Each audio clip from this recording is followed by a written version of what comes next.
Iran ও যুক্তরাষ্ট্রে চলমান উত্তেজনাপূর্ণ পরিস্থিতির মধ্যে নতুন করে যুদ্ধবিরতি নিয়ে গুরুত্বপূর্ণ অগ্রগতির খবর প্রকাশ হয়েছে।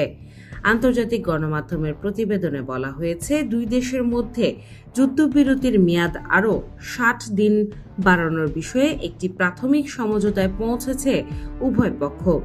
বৃহস্পতিবার রাতে কাতার ভিত্তিক সংবাদ মাধ্যম আল জাজিরা হোয়াইট হাউসের বরাত দিয়ে এই তথ্য প্রকাশ করে। প্রতিবেদনে বলা হয়, যুক্তরাষ্ট্র ও ইরানের প্রতিনিধিদের মধ্যে একটি সমঝোতা স্মারক নিয়ে আলোচনা শেষ হয়েছে এবং প্রাথমিকভাবে এতে উভয় পক্ষ সম্মত হয়েছে। তবে এখনও আনুষ্ঠানিকভাবে কোনো চূড়ান্ত চুক্তি কার্যকর হয়নি, কারণ মার্কিন প্রেসিডেন্ট ডোনাল্ড ট্রাম্প এখন পর্যন্ত ওই সমঝোতা স্মারকে স্বাক্ষর করেননি। হোয়াইট হাউসের তথ্য অনুযায়ী প্রস্তাবিত এই সমঝোতার আওতায় আগামী ৬০ দিনের মধ্যে যুদ্ধবিরতি কার্যকর থাকবে। এই সময়ের মধ্যে গুরুত্বপূর্ণ কৌশলগত জলপথ হরমুজ প্রণালী পুনরায় খুলে দেওয়ার বিষয়েও সমঝোতা হয়েছে বলে জানা গেছে।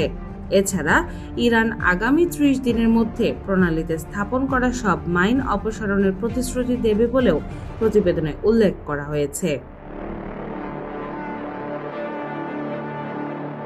সমঝোতার আরেকটি গুরুত্বপূর্ণ দিক হল ইরান পারমাণবিক অস্ত্র তৈরি না করার বিষয়ে প্রতিশ্রুতি দেবে বলে আলোচনা হয়েছে।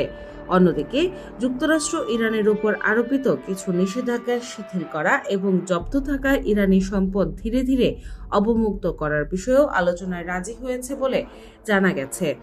আল জাজিরার প্রতিবেদনে আরও বলা হয়, এই সমঝোতার অংশ হিসেবে ধাপে ধাপে যুক্তরাষ্ট্রের নৌ অবরোধও প্রত্যাহার করা হতে পারে।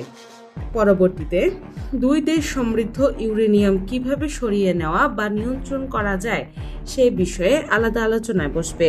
তবে আন্তর্জাতিক বিশ্লেষকরা মনে করছেন, ইরান যুক্তরাষ্ট্র সম্পর্কের ক্ষেত্রে এই ধরনের সমঝোতার খবর অতীতেও একাধিকবার সামনে এসেছে।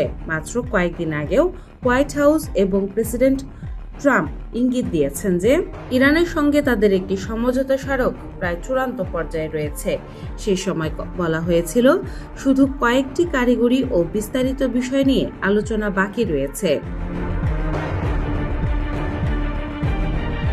কিন্তু ওই ঘোষণার মাত্র ২৪ ঘন্টা পরে মার্কিন প্রশাসনের পক্ষ থেকে জানানো হয়, এখনো কোনো চূড়ান্ত চুক্তি হয়নি।